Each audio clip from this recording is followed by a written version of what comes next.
The gavel came down like a gunshot. 12 cents!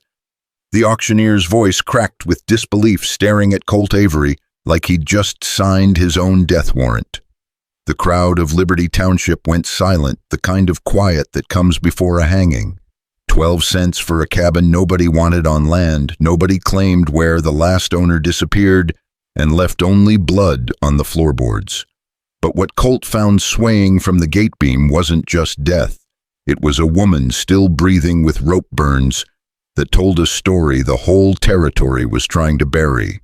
If you're watching from Dallas or Denver, from Tucson or Cheyenne, stay with me to the end, because what happened next changed everything in Ash Mesa County.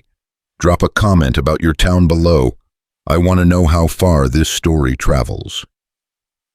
The morning sun beat down on the courthouse steps of Liberty Township like Judgment Day itself. Colt Avery stood at the back of the crowd, his weathered hat pulled low, watching the vultures circle. Not the kind with wings, these wore pressed shirts and carried ledgers picking over the bones of foreclosed dreams. Next property, the auctioneer's voice carried across the dusty square. The Brennan cabin 3 miles north on Willow Creek Road. We'll start the bidding at 12 cents, Colt said. Every head turned. Women clutched their shawls tighter. Men who'd been leaning against posts straightened up like they'd heard a rattlesnake. The auctioneer blinked twice. Sir, did you say 12 cents? That's my bid. A murmur rippled through the crowd like wind through dry grass.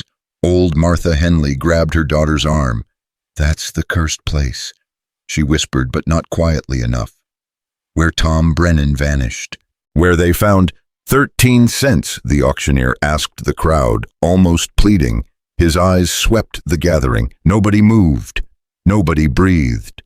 In the shadow of the church, a man in a silver-rimmed hat watched Colt with the intensity of a hawk studying a mouse. He didn't bid. He just watched, one hand resting on the pearl handle of his Colt 45. Going once. The auctioneer's voice had gone hollow. Going twice. The gavel fell like thunder. Sold. 12 cents to... He squinted at Colt. Your name, sir. Colt Avery. The crowd parted as Colt walked forward to sign the deed. Behind him, boots scraped against wood as people backed away. The man in the silver-rimmed hat pushed off from the church wall and disappeared into the general store. The clerk's hand trembled as he pushed the paper across the table. Mr. Avery, you sure about that cabin? Folks say a lot of things. Colt signed his name with steady strokes. Doesn't make them true. But even as he said it, he noticed how the clerk's eyes kept darting to the church, where Judge Hollis Crane's seal marked a notice on the door. Something about tithing, something about duty, something that made the clerk sweat in the morning cool. Colt folded the deed, tucked it in his vest, and walked to his horse. The crowd watched him mount up like they were watching a man ride to his own funeral. Maybe they were. The 3-mile ride to the cabin should have been peaceful. The morning was clear, the mountains sharp against blue sky.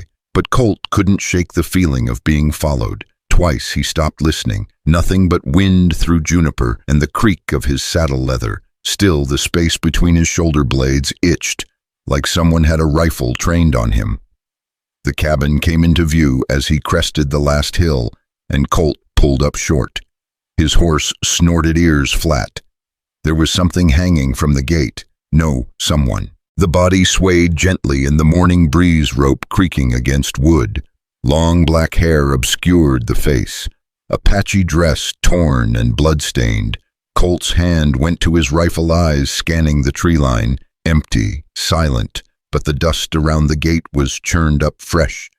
Many horses recently. He dismounted slow, keeping his rifle ready. The smell hit him 10 feet out, copper and fear and something else. Smoke, number, incense, church incense. He approached the hanging figure, and that's when he saw it, the slightest movement. Not wind, breathing. Jesus Christ, Colt breathed, pulling his knife. The woman's hands were bound behind her, but her fingers twitched. Her eyes, when he lifted her hair, flickered beneath closed lids. The rope was thick, professional. Not a lynching rope, an execution rope, the kind they used at territorial prisons. But this wasn't justice. This was a message. Colt cut fast, catching her weight as she fell. She was tall, taller than most men, but young. Maybe 18, maybe 20. The rope had bitten deep, but hadn't crushed her windpipe. Whoever did this wanted her to suffer long. Easy, he murmured, though she couldn't hear him. Easy now. He carried her through the gate, noting the fresh boot prints, the cigarette butts, the torn piece of fabric caught on the fence that looked like it came from a judge's robe. Inside the cabin, furniture was overturned, but the stove was still warm. Someone had been here, recently. Colt laid her on the one unbroken cot and fetched water from the well. Her breathing was ragged but steady. The rope burns were angry red, already bruising purple. He tore strips from his spare shirt, wet them, and wrapped her throat gentle as he could. That's when she grabbed his wrist. Her eyes flew open, dark, fierce, fully aware. Her grip was iron despite what she'd been through. "Danger," she rasped in accented English. "They come back." "Who?" Colt kept his voice level, though his pulse hammered. "Who did this?" She tried to speak, coughed, tried again. "Judge, papers, proof." Her eyes rolled back and she went limp, but her chest still rose and fell. Colt stood rifle in hand and moved to the window. Through a crack in the boards, he saw him, the man in the silver-rimmed hat, sitting on a ridge 300 yards out. Watching, waiting. Colt barred the door and started searching the cabin methodical-like.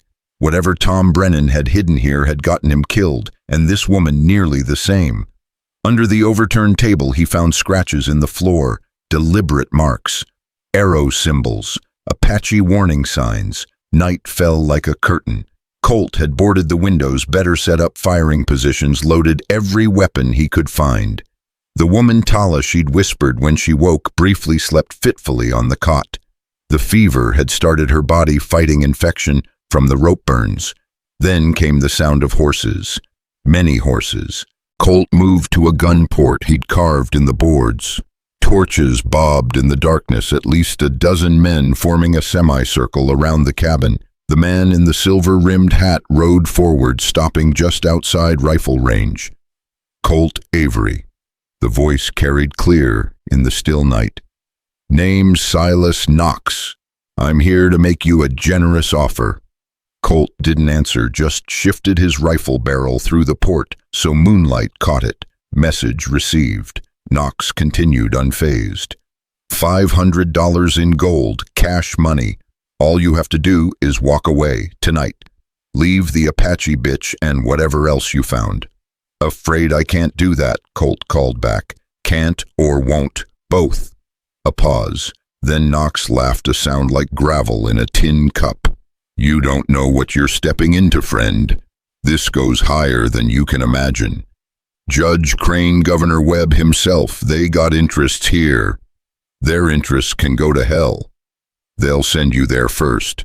Tala stirred on the cot, mumbling in Apache. Her hand clutched at something invisible, fighting battles in her dreams. "Last chance, Avery. Take the money. Live to see tomorrow." "I'll take my chances with tomorrow." Knox wheeled his horse around. "Light it up, boys." The first torch arced through the air, trailing sparks like a comet. It hit the roof with a thump, flames spreading across dry shingles. Another followed, then another. The cabin started to glow. Colt fired, dropping a rider from his horse. The night exploded with return fire splinters flying as bullets punched through the walls. He moved to another port, fired again, moved again. Had to keep them thinking there were more defenders. Tala rolled off the cot, still weak, but eyes clear. Colt tossed her his backup pistol. "Can you shoot?" She didn't answer, just checked the cylinder with practiced ease and crawled to a window. The roof crackled, overhead sparks raining down. Smoke started filling the cabin. They couldn't stay much longer. "The floor," Tala gasped, pointing. "Grandfather's signs." Tom Brennan understood. Colt followed her gesture to the scratched arrows. They pointed to a section near the stove where the floorboards looked different, newer, but made to look old. Gunfire intensified outside. Someone was trying to flank around the back. Tala fired twice, smiled grimly at a cry of pain. Colt used his rifle butt to smash the marked boards. They gave way, revealing a hidden compartment. Inside, an iron chest heavy with promise. "That's it," Tala breathed. "The proof. Why they killed Tom. Why they tried to kill me." Another torch crashed through a window. The curtains caught instantly. They were running out of time. Colt hauled the chest up, tested its weight, too heavy to run with under fire. "We make a stand or we burn." "Then we stand." Tala struggled to her feet, swaying but determined. "My grandfather's warriors are coming. I left signs." "How do you know?" She smiled fierce despite her injuries. "Listen." Through the gunfire and crackling flames came a new sound, a horn, low and mournful, echoing across the valley. Apache war horn. Knox's men heard it too. Their firing stuttered, stopped. Voices raised in alarm. "Riders coming from the north. How many? Can't tell. 30, maybe 40. The horn sounded again, closer. Then came the thunder of hooves, many hooves moving fast and organized. "Pull back." Knox's voice had lost its easy confidence. "Pull back to the road." But it was too late. The Apache warriors hit Knox's line like a thunderbolt. Arrows whistled through the darkness, finding gaps in cover. Rifles cracked from horseback with deadly precision. Knox's men scattered, some fighting, most running. Colt kicked open the cabin door, supporting Tala with one arm, dragging the chest with the other. Smoke billowed out behind them as they stumbled into the yard. An Apache chief rode forward, tall, dignified, face painted for war. His eyes found Tala and softened with relief. "Grandfather," she said in Apache, then switched to English for Colt. "This is Chief Whitehawk. I am his granddaughter." The chief dismounted, embraced Tala carefully, mindful of her injuries. Then he turned to Colt, studying him with eyes that had seen too much. "You protected her," Whitehawk said. "It wasn't a question. She protected herself. I just cut the rope. The rope they meant to silence her with. The rope they used to send a message to my people, stay quiet or hang." Whitehawk's jaw tightened. "What is in the chest?" Colt shot the lock off, lifted the lid. Papers spilled out, deeds, contracts, ledgers, all marked with official seals. Judge Crane's signature on foreclosure notices, Governor Webb's stamp on land transfers. A systematic theft legal as ink could make it. Tom Brennan was documenting it. Tala explained, voice still raw. He found the pattern. They'd force foreclosures, buy the land cheap, then sell to the railroad consortium for 10 times the price. My people's treaty lands were next. Whitehawk picked up a document, his face darkening. "This is a death warrant for my nephew, signed by Judge Crane, crime listed as trespass, the land he supposedly trespassed on his own family's sacred grounds. More papers, more crimes, bills of sale for Apache captives labeled as criminal transfers, mining claims on reservation land predated before the territory was even opened for settlement. They hang me as warning," Tala said. "Leave me at the gate where Tom Brennan died. Message for anyone who might speak." The cabin roof collapsed behind them in a shower of sparks. The fire lit up the night, visible for miles. By morning, everyone in the territory would know something had happened at the Brennan place. "This ends now," Whitehawk said. "We take these papers to the federal marshal in Fort Grant. Let them try to buy their way out of this." Knox appeared at the edge of the firelight, blood running from a gash in his forehead, hat, lost silver rim and all. 2 warriors flanked him, arrows knocked. "You have no idea what you've done," he snarled at Colt. "Judge Crane owns this territory. The governor owns the judges. You're dead men walking." "Maybe," Colt said, "but we're walking. You're the one on his knees." Knox spat blood. "This isn't over." "No." Tala stepped forward, tall, despite her injuries, fierce, despite her pain. "It's just beginning." She pulled something from her dress, a leather cord with an eagle feather, the kind Apache warriors earned in battle. She dropped it at Knox's feet. Tell your judge, tell your governor Tala Whitehawk lives. The granddaughter of Chief Whitehawk remembers every face, every name. Tell them the truth is riding to Fort Grant with 50 warriors as escort. Her voice grew stronger with each word. Tell them their kingdom of paper is burning. Knox's face went pale. He knew the name Whitehawk, knew what it meant. The chief's influence stretched from Mexico to Colorado. His word carried weight even in Washington. Take him to the edge of our lands, Whitehawk told his warriors. If he returns, he doesn't leave again. As they dragged Knox away, Colt heard him muttering names, places, fragments of conspiracy. The man was already calculating who to betray to save his own skin. You'll need protection, Whitehawk told Colt, until the federal marshals arrive. I can handle myself. Not against what's coming. Crane won't let this stand. He'll send everything he has. Tala touched her grandfather's arm. Colt owns this land now, legally. They can't force him off without showing their hand. Then we make camp, Whitehawk decided. Here where they tried to silence my granddaughter. Let them come explain to federal investigators why they're attacking a legal landowner and his Apache guests. As dawn broke, the smoking ruins of the cabin stood like a monument to everything wrong in Ash Mesa County. But around it, Apache teepees rose, cook fires started, and warriors took positions on the ridges. Colt stood at the gate where he'd found Tala, watching the sun paint the mountains gold. She stood beside him, throat still wrapped in bandages, but standing straight and proud. "Why did you bid 12 cents?" she asked. He considered lying, then decided she deserved truth. "My wife died 3 years ago. Fever took her. Before she passed, she told me to find something worth fighting for again. When I saw this place for auction, the place everyone feared, I thought maybe I'd find it here." "And did you—" He looked at the burnt cabin, the Apache camp, the chest of evidence that would reshape the territory. Then he looked at her. This woman who'd survived hanging, who'd fought despite her injuries, who stood tall as the mountains behind her. "Yeah," he said simply. "I did." A dust cloud appeared on the road from town, riders moving fast, lots of them. "Here they come," Tala said. Colt checked his rifle, then noticed something. The lead rider carried a white flag, but behind it, that wasn't Judge Crane's posse. Those were federal uniforms. "How?" Colt asked. Tala smiled. Tom Brennan was smarter than they knew. He sent copies of everything to Fort Grant 2 weeks ago. The marshals were already coming. They just needed to know where to look. The federal marshal, a hard-faced man named Reynolds, surveyed the scene, the burnt cabin, the Apache camp, the chest of documents. "Colt Avery, that's me. We've been expecting something like this.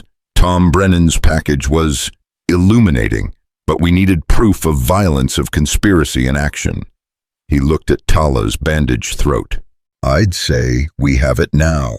By noon, wagons arrived with more federal agents. They cataloged every document, took statements from witnesses. Tala spoke for 2 hours straight, naming names, dates, places. Her memory was perfect, trained by oral tradition to hold every detail. That evening, as the sun set behind the mountains, a lone rider approached under a truce flag. Not Knox, a younger man, nervous, sweating through his shirt. "Judge Crane wants to make a deal," he announced. Marshal Reynolds laughed. "The judge is in no position to make deals. He has powerful friends, the governor. The governor is being arrested as we speak." Reynolds cut him off. "Along with half the territorial administration. Your judge can either surrender by dawn, or we'll come get him. His choice." The messenger fled like his tail was on fire. That night, Colt and Tala sat by a fire while Apache drums beat softly in the darkness.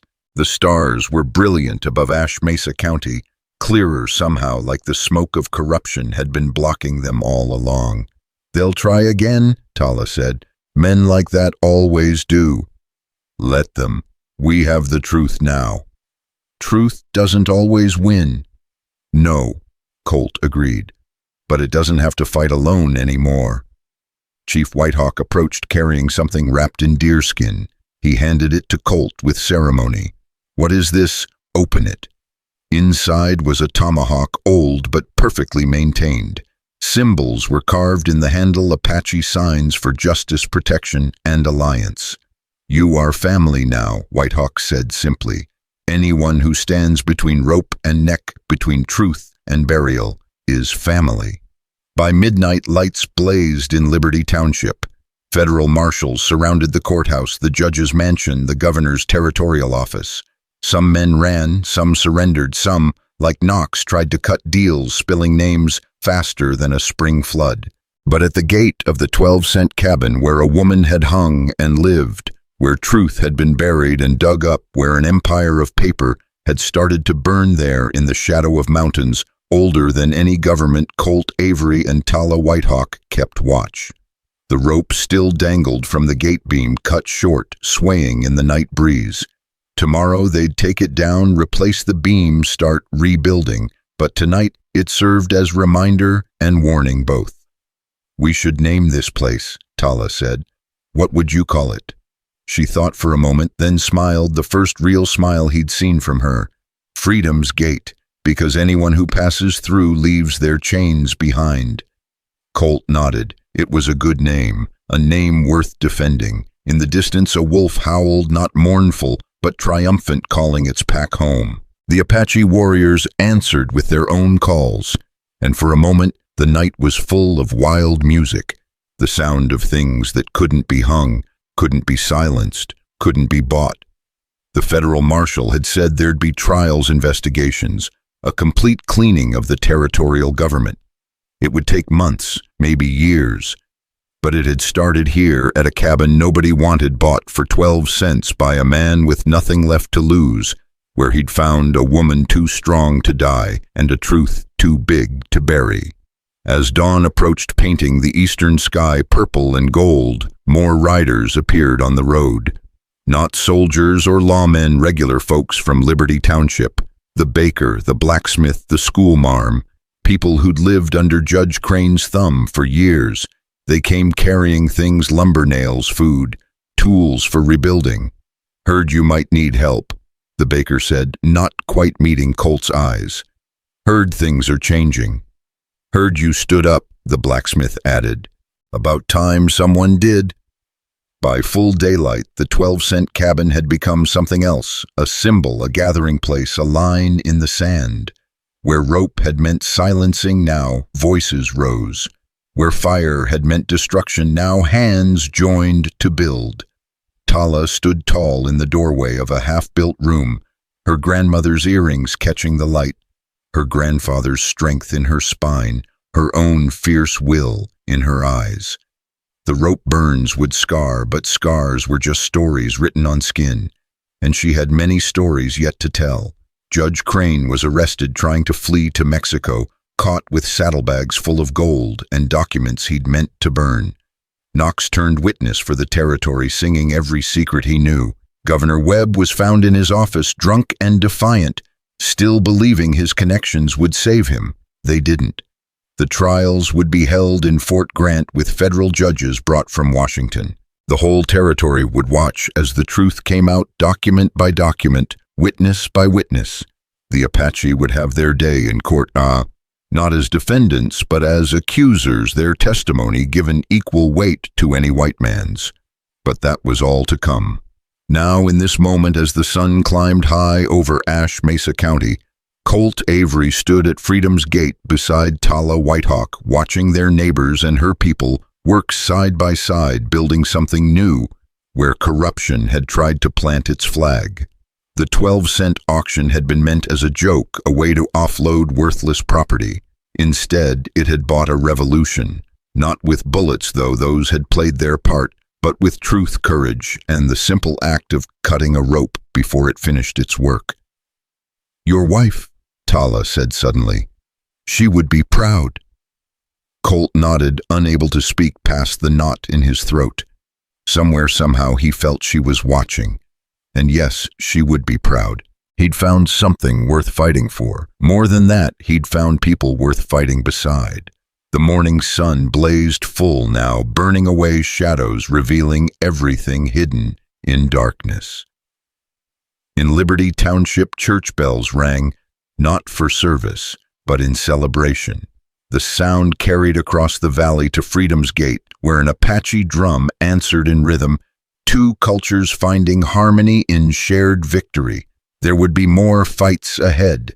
Men like Crane and Webb had protégés, had systems, had roots that went deep, but something fundamental had shifted in Ash Mesa County.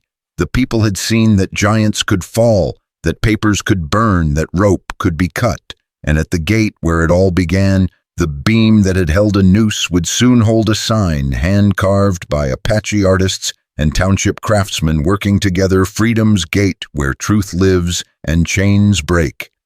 The 12-cent cabin was no more. In its place rose something worth infinitely more, a testament to the power of one person saying no, another refusing to die, and a truth too powerful to hang. The saw blade bit through pine as Colt worked on the new door frame, but his mind wasn't on carpentry.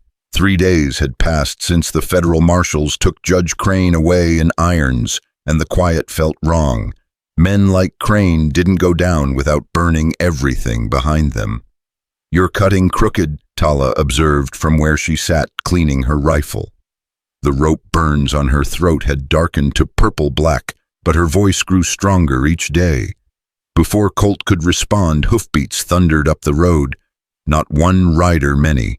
He grabbed his Winchester as Tala moved to the window, smooth as water despite her healing injuries. "It's the marshal," she said, but her tone carried warning. "Something's wrong." Marshal Reynolds dismounted before his horse fully stopped, dust still swirling. His face was grim as a gravestone. "We have a problem. Crane's dead." The words hung in the air like smoke. Colt lowered his rifle but didn't set it aside. "How?" "Found him in his cell this morning, throat cut. Guard swears he heard nothing." Reynolds spat tobacco juice. "Professional job. Someone wanted him quiet before the trial." "Knox," Tala suggested. "Knox is missing. Disappeared from protective custody last night. 2 deputies dead." The marshal's jaw tightened. "There's more. Governor Webb's lawyer arrived from Denver. Charles Beaumont. You heard the name Colt had. Beaumont was known for getting rich men out of poor men's nooses. He'd cleared a railroad baron who'd ordered the murder of 17 Chinese workers. The man was poison in a pressed suit.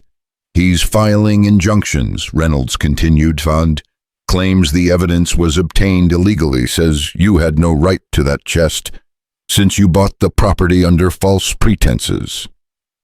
"What false pretenses?" Colt's grip tightened on his rifle. "I paid fair and square."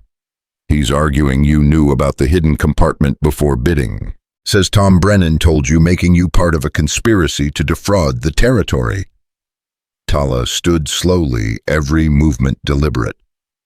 "They're rewriting the story, making us the criminals." "That's not the worst of it." Reynolds pulled a paper from his vest. "This came by special courier an hour ago. New territorial judge appointed by Washington, Alexander Frost. He's granted a review hearing for tomorrow. All evidence is frozen until he rules on its admissibility."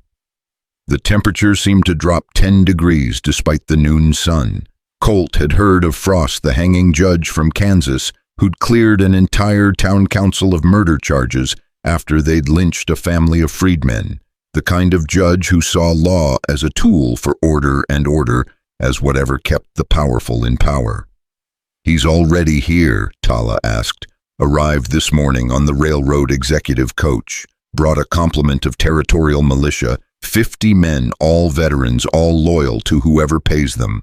A rifle shot cracked across the valley. Then another. Colt and Reynolds dove for cover as Tala rolled behind the water trough. But no bullets struck near them. The shots were signals.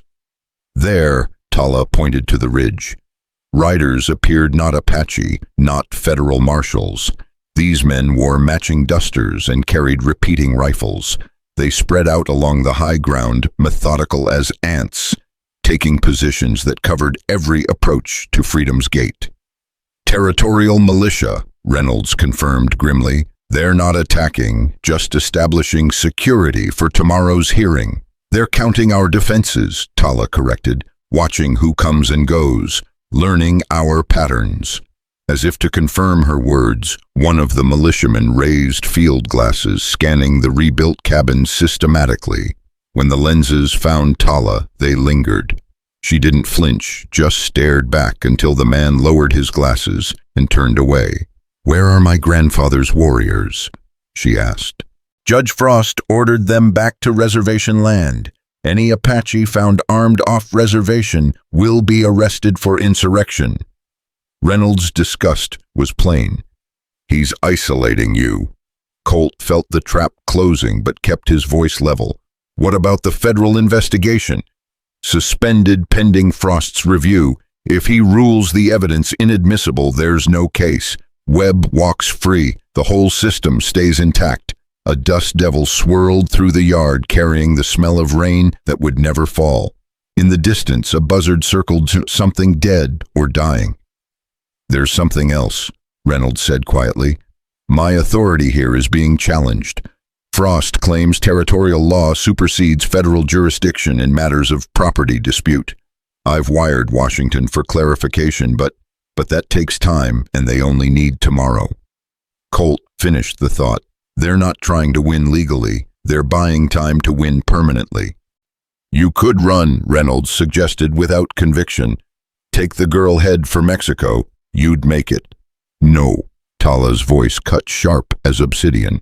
"I run from nothing. My grandfather ran once forced onto reservation land. His father ran driven from sacred grounds. No more running. This ground where they tried to hang me, this is where we stand." Thunder rumbled despite the clear sky. Colt knew that sound wagons, heavy ones, coming up the road. Soon 3 freight wagons appeared, escorted by 20 militiamen. They stopped just outside rifle range, and men began unloading supplies. Tents, cook stoves, ammunition crates. They were setting up a siege camp. "Perfectly legal," Reynolds said bitterly.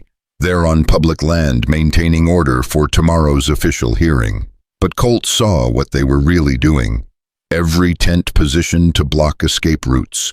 Every cook fire placed to backlight anyone leaving the cabin at night. Every guard post chosen to create overlapping fields of fire. This wasn't security. It was a kill box waiting for an excuse. As the sun dropped toward the mountains, painting everything blood orange, a lone rider separated from the militia camp. He carried a white flag but rode with the confidence of a man holding 4 aces. When he got close enough, Colt recognized him, Silas Knox, supposedly missing, very much alive. "Evening, Avery." Knox stopped just outside pistol range, that same silver-rimmed hat back on his head. "Marshal Reynolds, surprised to see you still here. Thought you'd have gotten the message by now."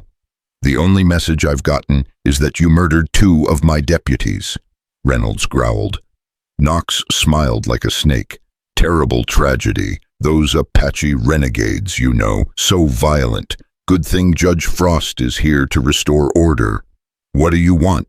Colt kept his voice flat. "The judge wants to offer you a deal, same as before, money for walking away. Only now it's 10,000 in gold. Enough to buy a ranch in California, live like a king." Knox's eyes shifted to Tala. "The offer extends to the Apache woman. She leaves tonight, never comes back, never testifies. And if we refuse, then tomorrow's hearing goes forward. Judge Frost examines the evidence, finds it was obtained through criminal conspiracy, and issues arrest warrants for both of you, resisting arrest in front of 50 militiamen." Knox shrugged. "Dangerous business." Tala stepped forward, and even wounded, she towered over Knox on his horse. "Tell your judge this Tala Whitehawk has spoken her truth. That truth lives now in many ears, travels on many tongues. Kill me, and I become a martyr. Jail me, and I become a symbol. Try me, and I become a voice for every Apache, every Mexican, every freedman your system has crushed." Knox's smile faltered. Big words for a woman with a new scar. "This scar," Tala touched her throat. This is my credentials. This shows I've already died for truth once. Death holds no fear for someone who's already felt the rope. You're making a mistake, Knox said, but uncertainty crept into his voice. The mistake, Colt said, jacking around into his Winchester for emphasis, was thinking 12 cents bought you our silence. Now get off my land. Knox wheeled his horse but called over his shoulder, Judge wants you at the courthouse at noon tomorrow. Don't be late. He hates tardiness almost as much as he hates Apache agitators and federal interference. After Knox disappeared into the militia camp, Reynolds stood to leave. I'll be there tomorrow for what it's worth, but Frost has legal authority to exclude federal witnesses if he deems them prejudicial. You're abandoning us? Tala asked.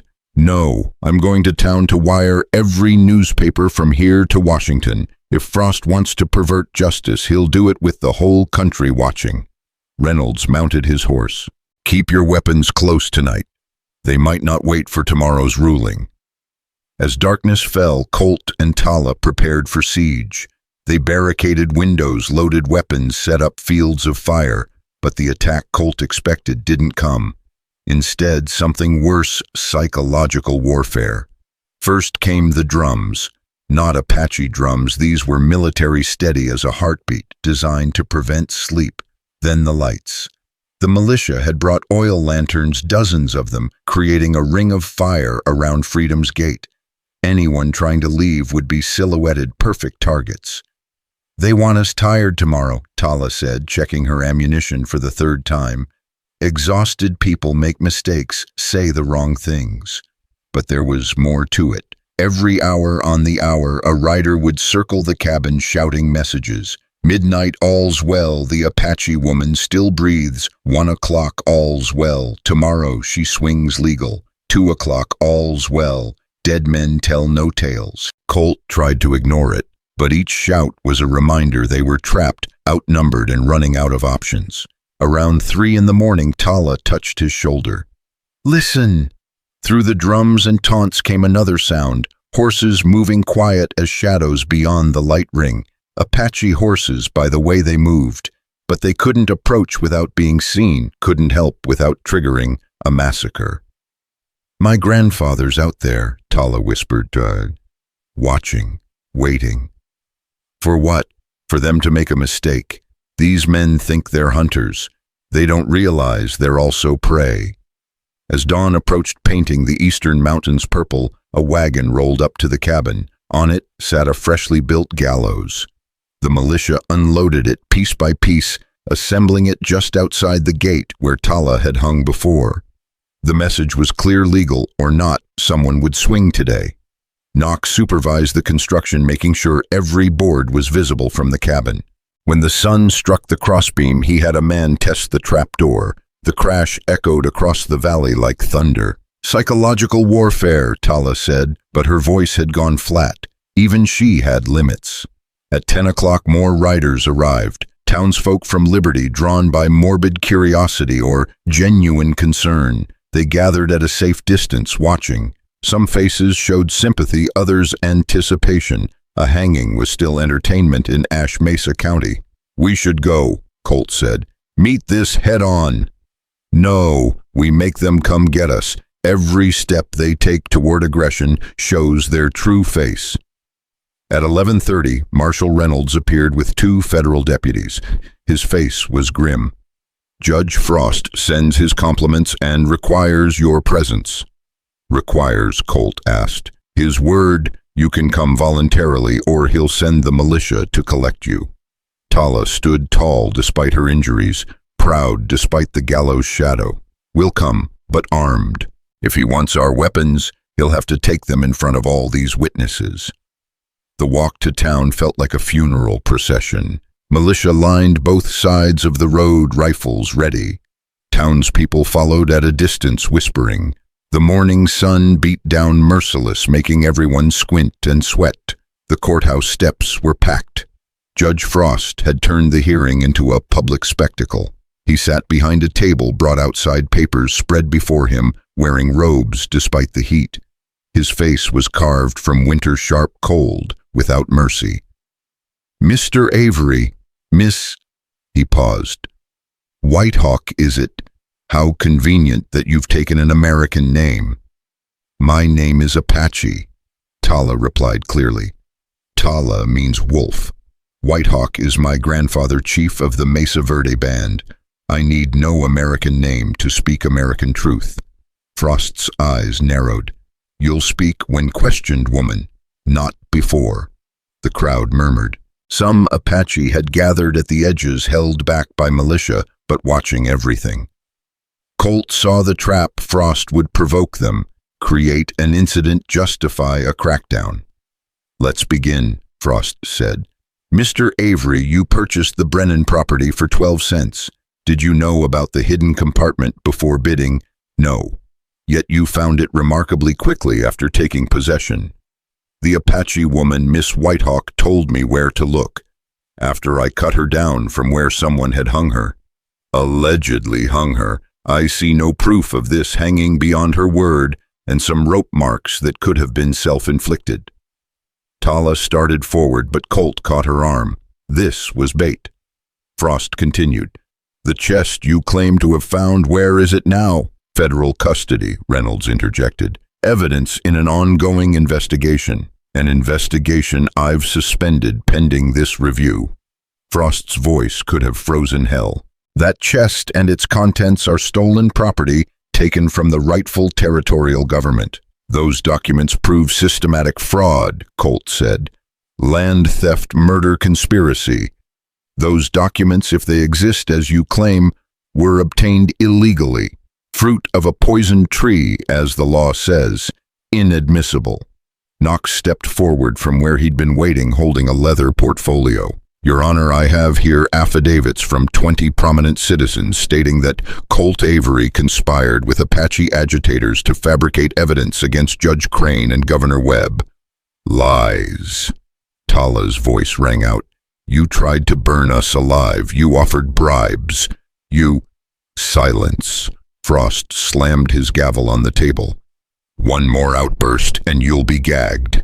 The Apache at the crowd's edge stirred. Hands moved to weapons. The militia shifted in response, fingers finding triggers. The moment balanced on a knife's edge. That's when the unexpected happened. From the crowd stepped Martha Henley, the old woman from the auction. Her daughter tried to hold her back, but Martha shook her off and climbed the courthouse steps.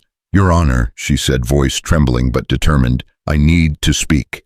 This is a legal proceeding, not a town meeting." Frost began, but Martha kept coming. "I've lived in Liberty for 30 years. I've seen what Judge Crane did, what Governor Webb allowed, what men like Silas Knox enforced." She turned to face the crowd. "We all have.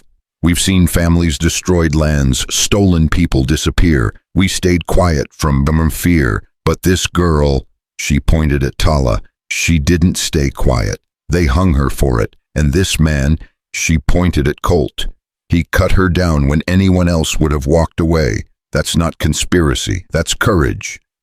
The crowd murmured louder. Others began stepping forward. "I saw the riders that night," the blacksmith called out. "Saw them heading to the Brennan place with torches." "Tom Brennan was my friend," the baker added. "He told me about the documents before he died, said he'd found proof of the land grabs." Frost's face darkened. "This is hearsay, inadmissible. This is truth." Tala stood, and her height and presence commanded attention. "You want to talk about law? Let's talk about the Treaty of 1851 guaranteeing Apache lands in perpetuity. Let's talk about the Mining Act violations, the murdered couriers, the forged deeds. I have names, dates, places. I remember everything because oral tradition is our law, older than your papers and seals." "Enough." Frost stood too, his composure cracking. "Silas Knox, arrest these two for conspiracy, sedition, and interference with territorial administration." Knox smiled, reaching for the arrest warrants he'd had ready all along. But as he stepped forward, a new sound cut through the tension, a horn long and low echoing from the mountains. Everyone turned. On the ridges surrounding Liberty, Apache warriors appeared. hundreds of them, not attacking, not threatening, just standing, watching. Chief Whitehawk rode forward, stopping just outside town limits where territorial law couldn't touch him. "My granddaughter speaks truth." His voice carried clear and strong. "We have copies of every document from that chest, already sent to Washington, to newspapers in Denver, San Francisco, New York. Kill her, jail, her, silence her, the truth has already flown." Frost's face went from red to white. He'd been outmaneuvered. The hearing was supposed to be quick, quiet, decisive. Now it was a spectacle with hundreds of witnesses and the promise of national attention. Knox looked to Frost for orders, but the judge was calculating rapidly. The militia was outnumbered. Any violence here would be a massacre that would bring federal troops, congressional investigation, the end of everything they'd built. Perhaps, a new voice said, we should consider a compromise. Everyone turned to see a man in an expensive suit, stepping from a private carriage. Charles Beaumont, the Denver lawyer, but his demeanor had changed. He looked tired, defeated even. "Your Honor," Beaumont addressed Frost, "I've just received a telegram from Denver. Governor Webb is dead." Gasps rippled through the crowd. Knox's hand dropped from his gun. "Dead?" Frost's voice cracked. "How?" "Suicide, apparently. Left a full confession. Names, dates, amounts, everything." Beaumont's eyes found Colt and Tala. He knew the Apache had scattered copies of the documents, knew the federal investigation would resume, decided to preempt the inevitable. The silence was deafening. Then someone in the crowd started clapping, slow at first, then others joined. Not celebration, acknowledgement. The system had cracked. The truth had won around. Frost stood frozen, his carefully planned hearing in ruins. Knox backed away, calculating his own survival. The militia looked to their officers, uncertain. Marshal Reynolds stepped forward. "Judge Frost, given this new development, I'm resuming federal jurisdiction. All evidence is now under federal protection. Any interference will be met with federal charges." Frost's jaw worked like he was chewing glass. But he was beaten and knew it. "This hearing is postponed indefinitely." As the crowd dispersed, Knox tried to slip away, but Colt caught his arm. "The gallows you built, take it down, board by board, or I'll use it to hang the truth around your neck for everyone to see." Knox jerked free but nodded. He'd survived this, cockroaches always did, but his power was broken. As the sun reached its zenith, Tala stood where the gallows shadow fell. The rope burns on her throat caught the light, but she stood unbowed. "It's not over," she said quietly. "No," Colt agreed, "but it's a start." Chief Whitehawk rode down from the ridge, his warriors following. When he reached the courthouse, he dismounted and embraced his granddaughter. "You did well, little wolf. Your grandmother would be proud." Marshal Reynolds approached. "The federal prosecutors will need your testimony, both of you. It'll be dangerous. Webb's confession named names, but those names have friends, resources, revenge in their hearts." "Let them come," Tala said simply. "I've already been hung once. What else can they do?" But Colt heard something in the distance, thunder. That wasn't thunder dust, that rose without wind. More riders were coming, many more, and these weren't Apache or militia. They were U.S. cavalry, a full company riding hard from Fort Grant. As they entered town, their commander, a grizzled major named Harrison, dismounted and saluted Reynolds. "Marshal, we're here to ensure the federal investigation proceeds without interference. Orders from Washington. The president himself is following this case." The crowd that had been dispersing gathered again. This was bigger than anyone had imagined. The corruption in Ash Mesa County had reached the highest levels of attention. That evening, as the cavalry set up camp around Freedom's Gate, replacing the militia's siege with federal protection, Colt and Tala stood at the rebuilt cabin. The wood was fresh, still bleeding sap, but solid. "They'll come at us differently now," Tala said. "Legal challenges, assassins in the night, bribes and threats to witnesses." Then we'll face them differently, not alone anymore." She looked at him, and for the first time since he'd cut her down, she smiled fully. "No, not alone." The cavalry's presence should have brought peace, but Colt knew better. Men who'd built empires on stolen land didn't surrender because soldiers pitched tents. They adapted, evolved, struck from shadows. The proof came 3 nights later when Private Johnson, walking sentry, dropped without a sound. The knife in his back carried no message left, no clues, just death, quiet and professional. Major Harrison doubled the watch, but Colt could see the fear creeping into the soldiers' eyes. These weren't Apache raiders or Mexican bandits they could fight straight up. This was something else, something that killed federal troops, like swatting flies, and vanished like smoke. "They're sending a message," Tala said, examining the knife by lamplight. The blade was expensive German steel, the kind judges and governors gifted to useful men. Federal protection means nothing if you're dead before dawn. She was healing faster than anyone expected, the rope burns fading to pale lines, but something had changed in her eyes. Where once there'd been righteous fury, now lived cold calculation. She'd died once, faced the rope's embrace, and come back different, harder, more dangerous. The next morning brought worse news. Marshal Reynolds arrived with his face grim as winter. 3 witnesses have recanted their statements. The baker, the schoolmarm, and 2 ranch hands who promised to testify. They're saying they were confused, mistaken that they never saw anything. "Threatened?" Colt asked, though he knew the answer. "Or bought? Maybe both." Reynolds spat tobacco juice with disgust. Without witnesses, Webb's confession becomes the rambling of a suicide. The prosecutors need living testimony to make the conspiracy charges stick. Through the window, Colt watched the cavalry drilling their formations precise but meaningless against an enemy that wouldn't face them straight. Beyond them, the mountains stood patient, as always, keeping their secrets. "There's more," Reynolds continued. "Judge Frost hasn't left. He's taken rooms at the Imperial Hotel, holding court, like nothing happened, and Knox has disappeared completely. Word is he's recruiting guns from Texas, promising big money for men who aren't squeamish about the work." Tala stood from where she'd been cleaning her rifle, every movement fluid despite her healing injuries. "Then we need to move first. Sitting here makes us targets." "Move where?" Reynolds asked. "They own the towns, the roads, the rail lines. You step outside federal protection, you're dead before sunset." "Not if we're smart about it."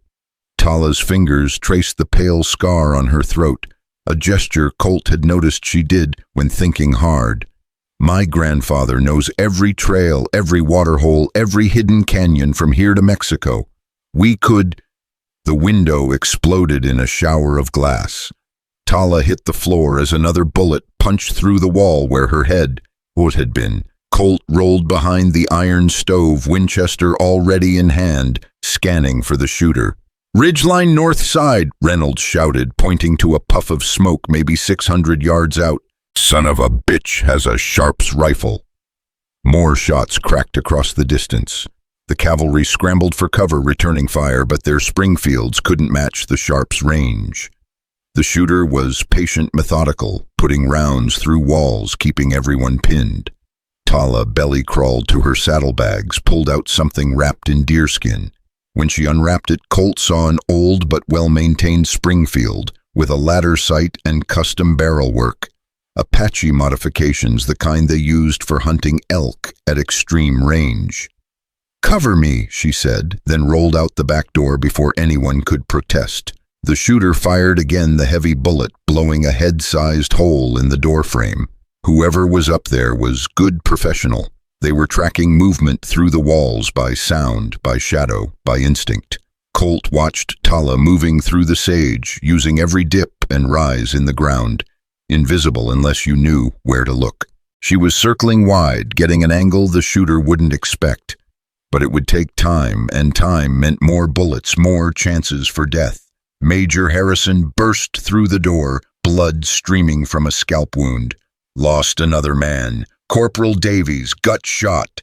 His face was pale with rage. This is murder of federal troops. When we catch who's responsible, another shot cut him off, showering them with splinters. The shooter was walking his fire through the cabin, systematic as a clock, trying to flush them out or kill them behind cover. Then Colt heard it, the distinctive crack of Tala's Springfield from the east. A scream echoed across the valley, followed by the clatter of a rifle falling on rocks. The Sharps went silent. 20 minutes later, Tala returned, dragging a wounded man by his collar. He was lean-scarred, with the dead eyes of someone who killed for money and slept sound after. Blood seeped from his shattered shoulder. "Recognize him?" she asked, dropping him on the floor. Reynolds knelt, studied the face. "Jake Thornton, wanted in 3 territories for murder. Last I heard, he was in Yuma prison." "Got early release," Thornton gasped through pain. "Governor's pardon, 3 days ago." The implications hung heavy as lead. Webb was dead, but his machinery still turned. Someone with power was still pulling strings, still sending killers. "Who hired you?" Harrison demanded, pistol pressed to Thornton's temple. Thornton laughed, blood bubbling on his lips. "You think I'm scared of dying? I've been dead since Yuma. This is just the epilogue." Tala knelt beside him, and something in her movement made everyone step back. She didn't threaten, didn't posture. She just looked at him with those eyes that had seen the other side of death and come back. "You're Apache," Thornton said, recognizing something in her. "Half. My mother was Mexican. Both sides know about making men talk." "Do your worst, girl." She smiled, cold as mountain water. "I don't need to hurt you. Your gut shot through the shoulder, bones shattered. You'll bleed out slow, maybe take 2 days. Plenty of time to think about who you're protecting and why." She stood. "Or you talk now and the doctor eases your passing." Thornton's face went gray. Every killer feared the slow death, the helpless waiting. "Frost," he gasped. "Judge Frost hired me, but he's just the middleman. The money comes from higher." "How much higher?" Reynolds pressed. "Railroad Consortium in Denver, Eastern Money, Chicago, and New York. They need this land corridor for the southern route, worth millions if they can clear title." Thornton coughed, specks of blood hitting the floor. "Webb was supposed to deliver it. When he failed, they activated contingencies." "Names," Harrison demanded. "Give us names." "Cornelius Vanderhoff, Railroad Baron, Marcus Sterling, Banking Consortium, Senator James Hartley from Illinois." Each name fell like a stone into still water ripples spreading. "They meet at the Palmer House in Chicago, call themselves the Continental Associates." Tala looked at Reynolds. "Too big for territorial marshals." "Too big for federal marshals," Reynolds admitted. "This needs Treasury agents, Justice Department, maybe military intelligence." Thornton laughed, weaker now. "You think you've won something? They'll send more like me, better than me. You'll die in your sleep in your bath, walking to church. You can't fight money that big." "Watch us," Colt said quietly. The doctor arrived, but Thornton was already fading. His last words were barely a whisper. "Check the hotel safe. Frost keeps records. Insurance against his employers." By nightfall, Thornton was dead, and the cabin felt like a fortress under siege. The cavalry patrolled in pairs, weapons loaded, but everyone knew more killers were coming. The only question was when and how. Tala stood at the window, watching darkness creep across the valley. "We need those records from Frost's safe."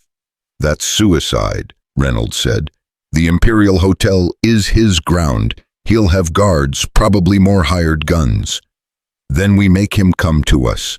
She turned, and Colt saw she'd already thought this through. "Tomorrow's the territorial cattle auction. Every rancher, every merchant, everyone with money will be there. Frost will attend, he has to maintain his image as a legitimate judge. That's when we move." Harrison shook his head. "I can't authorize military action against a sitting judge without proof of criminal activity." "You don't have to," Tala said. "This won't be military." The next morning came gray and cold, unseasonable for the time of year. Storm clouds built over the mountains, promising violence. The cattle auction drew crowds despite the weather, or maybe because of it. Drama in Ash Mesa County had become better than any traveling show. Colt and Tala arrived separately armed, but not obviously so. Reynolds had positioned deputies throughout the crowd. The Apache were there too.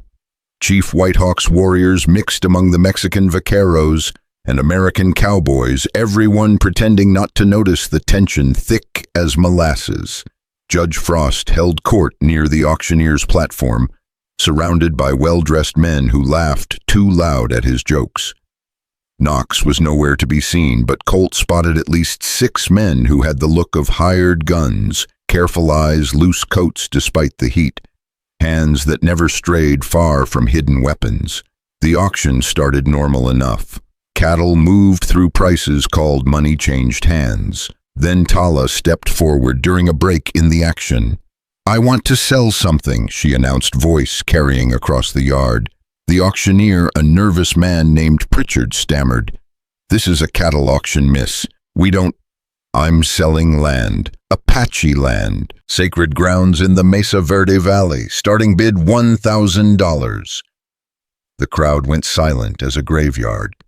Chief Whitehawk's warriors tensed. This wasn't part of any plan, Colt knew.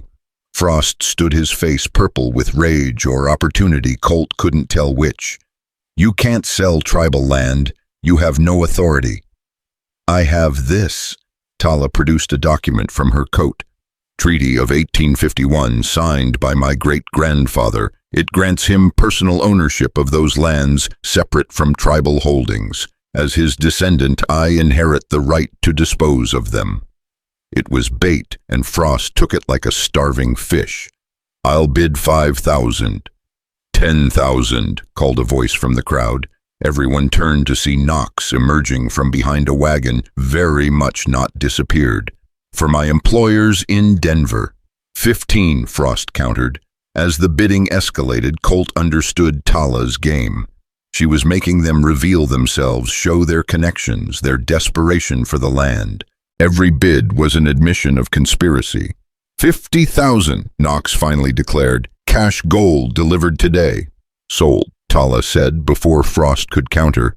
"Bring the gold to the Imperial Hotel. We'll complete the transfer in Judge Frost's room with him as legal witness. Unless the judge objects to making this legal and binding." Frost was trapped. Refuse, and he revealed his bias. Accept, and he gave them access to his room, his safe, his secrets. His jaw worked like he was chewing iron filings. 2 o'clock, he finally said. "My suite. Bring the deed and appropriate witnesses." As the crowd dispersed, Colt caught Tala's arm. "That land's not yours to sell." She smiled, the first real warmth he'd seen from her in days. "The treaty's real, but it doesn't say what I claimed. It's in Apache. Frost can't read it, neither can Knox. By the time they realize they've bought nothing but paper and lies, we'll have what we need." 2 o'clock came fast and dangerous. The Imperial Hotel lobby was full of hard men pretending to read newspapers. Colt counted 12, maybe 15 potential guns. They'd have to be fast, precise, lucky. Frost's suite occupied the entire 3rd floor. The judge waited behind a massive oak desk, Knox beside him with a chest that presumably held the gold. 3 guards stood against the walls, hands on pistol grips. "The deed," Frost demanded. Tala produced the treaty, laying it on the desk, while Frost and Knox examined it. Pretending to understand the Apache writing, she moved casual as a cat toward the wall where a landscape painting hung slightly crooked. Behind it, if Thornton had told true, was the safe. "Everything appears in order." Frost lied, not wanting to admit his ignorance. "The gold, Mr. Knox." Knox opened the chest. It was full of gold eagles, enough to buy half the territory. Real money for a fake sale. These men were desperate. "We'll need a bill of sale," Tala said, moving to the desk where Frost kept his papers. "Something official with your seal, Judge." As Frost reached for his seal, Tala accidentally knocked over an inkwell. Black ink spread across the desk toward the treaty. Frost lunged to save it. Knox, too, everyone's attention on the disaster. That's when Colt moved. 3 steps to the painting, swing it aside, reveal the safe. The combination Thornton had gasped out with his last breath numbers that matched the date of Webb's first land steal. The tumblers clicked. The safe opened. Inside, exactly what they'd hoped: ledgers, contracts, correspondence. Evidence of the whole conspiracy from Chicago to Ash Mesa County. "Stop!" Frost screamed, but Colt already had the papers, tossing them to Tala, who shoved them inside her coat. The guards went for their guns, but that's when the door exploded inward. Marshal Reynolds and 6 deputies, weapons drawn and ready. Behind them, Major Harrison with a squad of cavalry. "Everyone freeze! Federal warrant for the arrest of Judge Alexander Frost and Silas Knox for conspiracy, murder, and treason against the United States."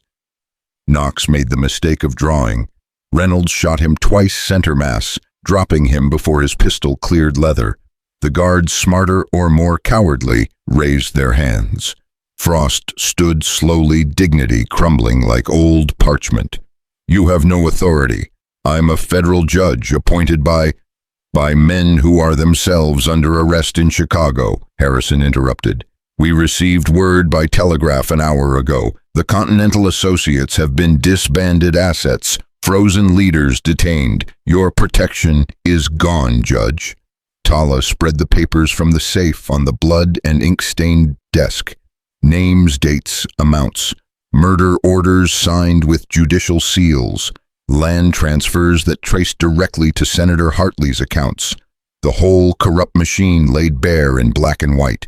"You treacherous Apache bitch!" Frost snarled, his composure finally breaking entirely. "You think this changes anything?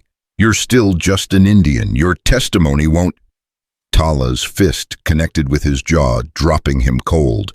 She stood over him, rubbing her knuckles. "That's for the rope burns, Judge." As they led Frost away in irons, Colt noticed something in the safe's back corner, a smaller ledger, older, bound in leather, gone soft with age. He pulled it out, opened it. The first entry was dated 15 years ago, and the name at the top made his blood run cold: Margaret Avery, his wife's maiden name. "What is it?" Tala asked, seeing his face change. He showed her the entry: his wife's family farm foreclosed through forged documents, sold to Webb's associates for 1/10 its value. Her father had fought it, been found dead in a barn fire. Officially an accident.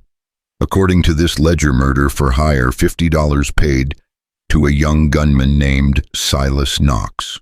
"They killed her father," Colt said, voice hollow.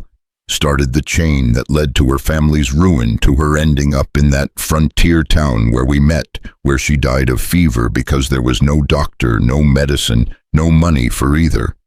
Tala's hand found his shoulder. "Now you know why you were meant to bid 12 cents. This wasn't chance.